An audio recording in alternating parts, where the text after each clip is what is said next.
एकतर काल आम्ही लेखी स्वरूपामध्ये त्यांच्याकडून घेतलेलं आहे.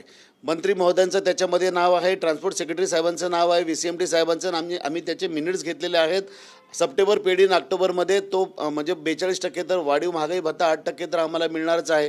बाकीच्या गोष्टीमध्ये 15 दिवसाची मुदत घालून मुख्यमंत्री, उपमुख्यमंत्री, फायनान्स मिनिस्टर आमच्या सगळ्यांची बैठक तिथं होणार आहे. तिसरी बाब म्हणजे 60 दिवस 61वा दिवस लागू नये असं नामदार उदय सामंत साहेबांनी काल प्रशासनाला कळवलेलं आहे. 60च दिवसामध्ये बाकीच्या आर्थिक मुद्द्यांवरती तुमच्या कमिटीचा निर्णय आमच्याकडे आला पाहिजे, म्हणजे आम्हाला यांच्याशी बैठक घेईल. असं वाटतं की सरकारची पावलं सकारात्मकतेने चाललेली आहेत आणि सकारात्मकतेला आपण साथ दिली पाहिजे. उगीच राजकारण करणं आमचं काही काम नाही, आम्हाला काही TRP मिळवायचा नाही.